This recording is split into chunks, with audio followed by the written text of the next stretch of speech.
Hallelujah, सबको जय मसीह की। और ये वाला जो भाग है, ये दूसरा भाग जो कि यीशु मसीह के बड़े प्रकाशन में जो उन्होंने बताया, उन्होंने सिखाया, आपके पास लेकर आया हूँ। उस पहले चिन्ह पर जो यीशु मसीह ने काना के शहर में अपने बड़े मौजे के द्वारा, अपने बड़े आश्चर्य कर्म के द्वारा उन्होंने पानी को दाखरस में बदला। और वो जो पहला चिन्ह था यीशु मसीह का, जो यूहन्ना ने बताया, जो पहला चिन्ह से लेके तमाम उसके बीच में सारे कार्य यीशु मसीह के चिन्ह चमत्कार के द्वारा खत्म होते होते होते जब आखिरी में पहुंच जाते हैं, जो कि शागिर्दों के पैर धोना है। यूहन्ना 13 में जो यीशु मसीह ने बताया है, शागिर्दों के पैर धोए और आखिरी में पतरस के पास भी आके उसके पैर धोते हैं। ये बड़ा प्रकाशन, शागिर्दों के पैर धोना भी उसी पहले मौजे में प्रेम के आधार पर छुपा हुआ है, जो यीशु मसीह ने पानी के दाखरस के बनने में बनाया। वही सेम चीज हम लोग उस पहले चिन्ह से लेके यहाँ तक में भी बराबर देखते चले आते हैं, जो कि अंत में यीशु मसीह अपने शागिर्दों के पैर धो रहे हैं। कैसे? आइए दूसरा प्रकाशन के लिए प्रभु यीशु मसीह का धन्यवाद देते हैं। और उसके लिए हम लोग खोलेंगे यूहन्ना की इंजील, उसका 13 अध्याय, और पहले से पढ़ेंगे। अब फसह के पर्व से पहले यहूदियों के लिए फसह का पर्व बहुत बड़ा पर्व माना जाता था। फसह के पर्व से पहले, और एक उंगली यहाँ पे लगाइए, दूसरी उंगली फिर से पहले चिन्ह पे लेकर आइए, जो कि उसने दूसरे अध्याय में यूहन्ना में बोला है, उसका 13वां पद। वहाँ पर भी आप एक चीज़ को देखेंगे, यहूदियों के फसह का पर्व निकट था। जी, यहूदियों के फसह, ये बड़ा चिन्ह खत्म हो जाने के बाद वचन बता रहा है यहूदियों के फसह का पर्व निकट था। और वहां से लेके 13 का पहला में आप देखेंगे फसह का पर्व से पहले। हालेलुया, मतलब सारी चीजें जो है यीशु मसीह में पूरी होती है। सारी चीजें यीशु मसीह में यहाँ पे हम लोग देख रहे हैं पूरी होती है फसह के पर्व से पहले, जो कि दोनों बार हम लोगों को सीखने में मिलता है, यहाँ पे वर्णन है। और 13 में फिर आगे चलेंगे, यीशु ने ये जानकर कि मेरी घड़ी आ पहुंची है। और वहां पर 2 में इसने बोला था, हे नारी, मेरा तुझसे क्या काम, मेरा समय अभी नहीं आया है। हालेलुया, मेरा समय अभी नहीं आया है। और यहाँ पे घड़ी आ पहुंची है। कौन से समय की बात यीशु मसीह कर रहे हैं? उस प्रेम का समय जो कि यीशु मसीह के क्रूस पे उसके मृत्यु के द्वारा प्रेम के आधार पर पूरा होता है, उसके लिए वो कह रहा है मेरा समय अभी नहीं आया है। हालेलुया, वहां पे वो कह रहा है मेरा समय अभी नहीं आया है, और यहां पे वो कह रहा है उसकी घड़ी निकट आ पहुंची है, उसका समय आ पहुंचा है। और जब वो समय आ गया था पूरा, उस क्रूस पे के ऊपर यीशु मसीह ने क्या कहा? पूरा हुआ। यीशु मसीह का समय, या खुदा किसका समय, जो कि यीशु मसीह के द्वारा आता है, उसने सारी बातों के पूरा हो जाने के बाद कहता है पूरा हुआ। ये सारे काम जो यीशु मसीह ने किए, पहले चिन्ह से लेकर शागिर्द के पैर धोने तक, और उसके बाद क्रूस पर पूरा हुआ। क्योंकि आप लोग देखेंगे यूहन्ना 13 के बाद 14 और 15, 16 में उसने आखिरी की बड़ी बड़ी बातें, खासकर पवित्र आत्मा के बारे में भी उसने अपने शागिर्दों तक पहुंचाई, शागिर्दों को उसने बताई। हालेलुया, 17 में आप देखेंगे उसका आखिरी प्रार्थना या उसका आखिरी बातें करना अपने स्वर्गीय पिता से हो रहा है, जिसमें पूरा 26 आयतें दी हैं। यूहन्ना 17, 1 से 26। उसमें कोई शागिर्द नहीं है, कोई कुछ भी नहीं है, केवल पिता और उसका इकलौता पुत्र यीशु। और 18 में हम लोग देखते हैं उसके जस्ट बाद, जब ये बातें खत्म हो जाती है, पूरी हो जाती है यीशु मसीह में, यहूदा आता है अपने यहूदियों के अधिकारियों को लेके और यीशु को पकड़वा देता है। हालेलुया।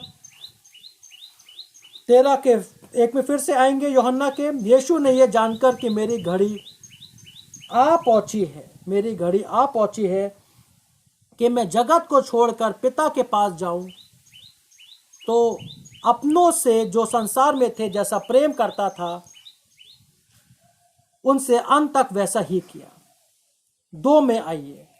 और भोजन के समय, यहां पे हिंदी में लिखा है भोजन के समय, लेकिन अगर आप इंग्लिश के बाइबल में पढ़ेंगे तो वहां पे लिखा है जब भोजन खत्म हो गया। हालेलुया। जब भोजन, और विवाह में क्या हुआ था? दाखरस खत्म हो गया था।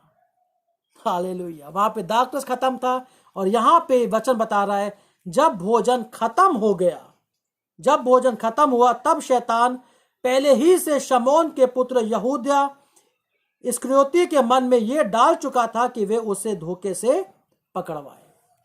तो 3 चीजें हम लोगों ने यहां पे देखी है। फसह का पर्व, मेरा समय अभी नहीं आया है, और जब उसका समय आता है तो हम लोग देखते हैं तब यहूदियों को, खासकर जिन्होंने विश्वास किया, इस बात पर विश्वास किया कि सच में यह खुदा का इकलौता पुत्र था, जिसके द्वारा मूसा की व्यवस्था और नबी सब यीशु मसीह में पूरे हुए थे या पूरे होते हैं। यीशु मसीह मूसा की व्यवस्था के विरोध में नहीं आए थे, ना नबियों के विरोध में आए थे, वरन उसके सारी व्यवस्था की बातों को पूरा करने के लिए, अपने द्वारा, अपने में पूरा करने के लिए आए थे। तब कई यहूदियों ने विश्वास किया और उद्धार पाए। हालेलुया। अब आगे पढ़ेंगे इन 3 बातों के पश्चात 5 पे आइए, आयत नंबर 5 पे, वहां ऐसा लिखा है तब उसने एक बर्तन में पानी भरा। वहां पर भी जो घड़े रखे थे जिस पे यहूदी लोग विश्वास करते थे, और मरकुस 7 बताता है कि जब यीशु मसीह के चेले अंदर आते थे, भोजन के लिए बैठते थे, बगैर हाथ पैर धोए, तो वो उनको अशुद्ध समझते थे। यीशु मसीह के चेलों को अशुद्ध समझते थे। जो चेले बड़े चिन्ह चमत्कार करके और देख के आ रहे हैं और केवल बगैर हाथ पैर के धोए भोजन खाते थे या बैठ जाते थे भोजन खाने के लिए, वो लोग उन चीज़ों को अशुद्ध समझते थे। और तब यीशु मसीह ने उनको बोला कि जो अशुद्ध चीज़ें हैं वो खाने से नहीं या खराब हाथों से नहीं, लेकिन खराब हृदय से निकलती हैं। वो सब उनको बताया, उनको सिखाया। और यहाँ पे हम लोग ये देखते हैं 13 पे आइए। तब उसने एक बर्तन में पानी भरा, और उस व्यवस्था को उसने यहां पर भी पूरा किया, प्रेम को सिखा के। और दूसरी चीज जो वो यहां पे सिखाने के लिए जा रहा है वो ये कि यहूदी लोग, तुम लोग तो अपने पैरों को धोते हो, और यीशु मसीह जो कि प्रेम है, अब सिखाता है कि एक दूसरे को प्रेम करो। पढ़ेंगे आगे। तब उसने एक बर्तन में पानी भरा और चेलों के पैर धोए, तथा जिस तौलिए से उसने अपनी कमर बांध रखी थी उससे उनके पैर पोंछने लगा। हालेलुया। उसने कोई अलग तौलिया नहीं ली, ले सकता था लेकिन नहीं ली। यहां पर भी हम लोग देख रहे हैं जिसके पास जितना है वो दे, क्योंकि देने से पूरा होता है। सोचिए इस बात को। खुदा ने अपने इकलौते पुत्र यीशु मसीह को दिया, उसके देने से पूरा हो गया। व्यवस्था और नबी खुदा के अपने बेटे देने से, क्योंकि उससे बड़ी चीज खुदा के पास नहीं थी जगत को देने के लिए। हमारे पापों की माफी के प्रति खुदा के पास अपने बेटे से ज्यादा, उसका लहू बहाने से ज्यादा और कुछ नहीं था। जितना खुदा के पास था उसने हम जैसे पापियों के उद्धार के लिए क्रूस के द्वारा, यीशु मसीह के लहू के द्वारा दे दिया, जिसके द्वारा यीशु कहता है पूरा हुआ। हालेलुया। आप लोग समझ पा रहे हैं? वैसे यहां पे वो कहता है जो उसके पास जिस तौलिया से वो बांधे हुआ था अपने कमर को, उसी तौलिया से वो अपने शागिर्दों के पैरों को पोंछने लगा। जो उसके पास था उसने दिया, जो उसके पास तौलिया थी वो पोंछने लगा। और फिर हम लोग 7 पे आएंगे। जब पतरस उसके पहले पूछा क्या तू मेरे भी पैर धोता है? यीशु ने उत्तर देते हुए उससे कहा मैं जो करता हूं, इसको ध्यान से समझिएगा, मैं जो करता हूं तू उसे अभी नहीं समझ सकता, परंतु तू इसके बाद समझेगा। हालेलुया, इसके बाद समझेगा। और हम लोग सब लोग जानते हैं इसके बाद के कुछ अध्याय में, जैसे कि अभी हम लोग ने बताया, यीशु मसीह ने अपने शागिर्दों को शिक्षाएं दी, पवित्र आत्मा के बारे में बताया। उसके बाद वो पकड़वाया गया, उसको मारा गया, सारी जिल्लत उसने उठाई, वो मरा और फिर तीसरे दिन जी उठा। और उसके बाद देखते हैं जो यीशु मसीह ने पतरस के विषय में मत्ती उसका 16, 13, 14, 15, 16 में जो पहली लिख दिया था, उसी पतरस के द्वारा पहली कलीसिया उसने प्रेरितों के काम में बड़े ही सामर्थी चिन्ह चमत्कार के द्वारा खड़ी करके दिखा दिया। और ये भी दिखा दिया कि मुझ में पूरा हुआ।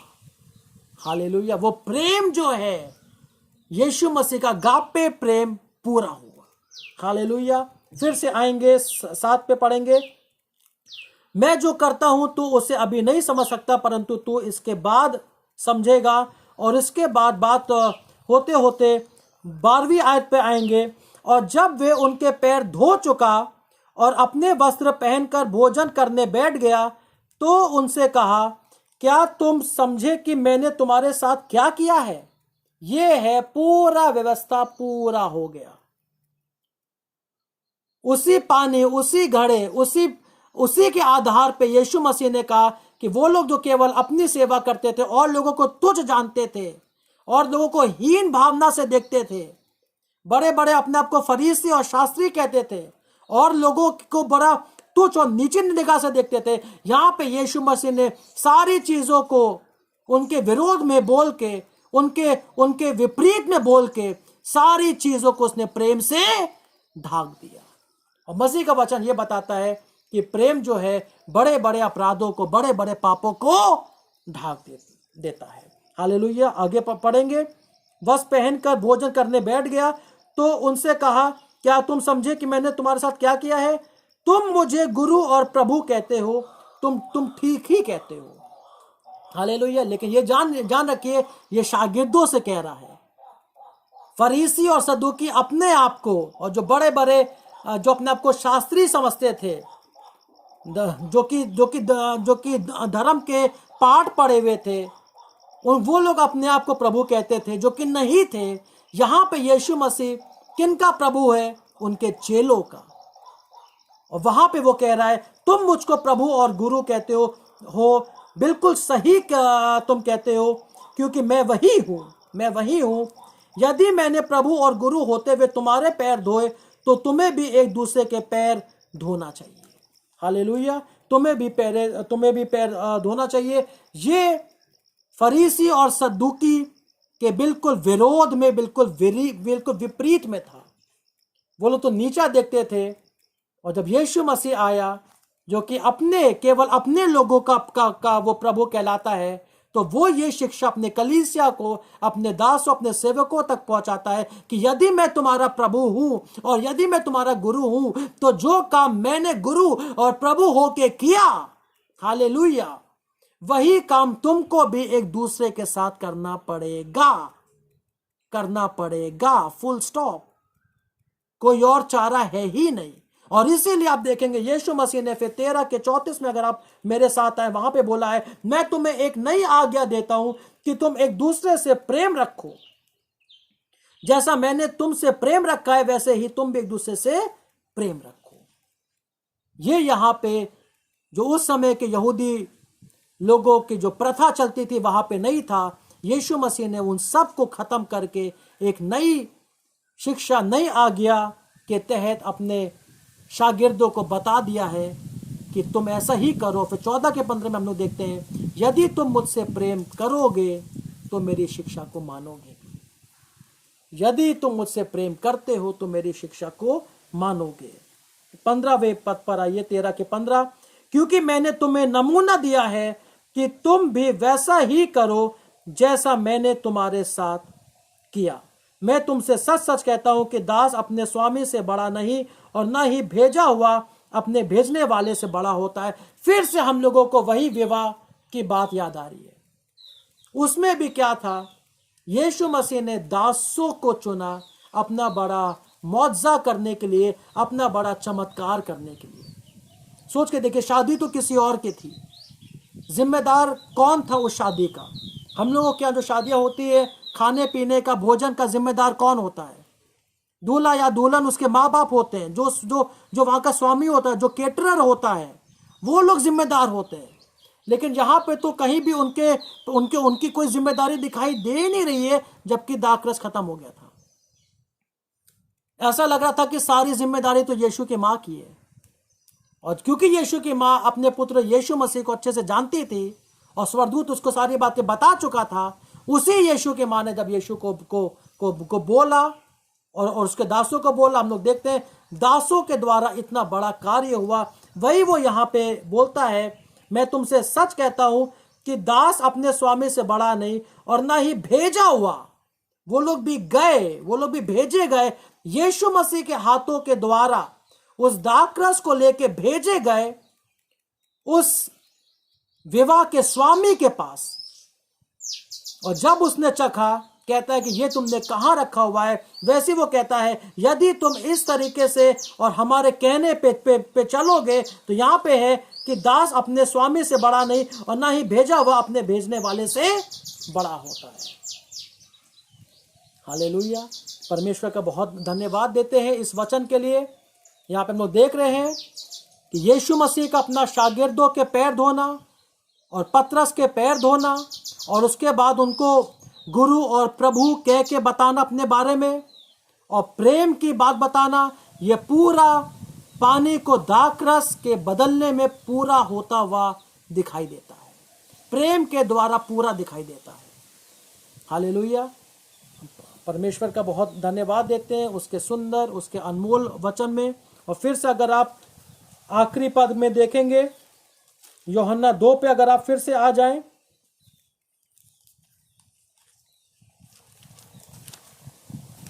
वहाँ पे जब फसह का पर्व हम लोग 2:13 में देख रहे हैं, और उसके बाद जब आप 18 में देखेंगे, 2:18 में ऐसा लिखा है, इसलिए यहूदियों ने यीशु को उत्तर दिया, तू जो ये करता है तो हमें कौन सा चिन्ह दिखाता है? ये वही बात आगे घूम फिर के, क्रूस की निशानी बिल्कुल समीप है, उसका समय आ पहुंचा है। यहाँ पे वो लोग अभी भी समझ नहीं पा रहे हैं। वहां पे वो कह रहे, तुम हमें कौन सा चिन्ह दिखाता है? यीशु ने उत्तर देते हुए उनसे कहा, इस मंदिर को ढा दो और मैं इस 3 दिन में फिर खड़ा कर दूंगा। इस मंदिर को, जो यीशु मसीह का देह था, यीशु मसीह का शरीर था, यीशु मसीह खुद कह रहे हैं कि इस मंदिर को ढा दो। जिन बातों पे तुम्हारा मन लगा हुआ है, उन बातों को मैं खुद तुमको दिखा दूंगा कि मैं इस मंदिर को 3 दिन में फिर से खड़ा कर दूंगा। हालेलुया। यहाँ पे फिर से तीसरे दिन का जिक्र यीशु मसीह कर रहे हैं। और हम लोग ये देख रहे हैं कि पहले चिन्ह से लेके आखिरी तक उसकी सारी बातें इसी विवाह में और इसी बड़े मुआवजे में प्रेम के द्वारा पूरी होती है। हालेलुया। प्रभु आप सबको आशीष दे, अपने वचन के पढ़े जाने, वचन के सुने जाने, और केवल यही नहीं, वचन पे विश्वास लाने के द्वारा। सबको जय मसीह की, जय मसीह की। शालोम।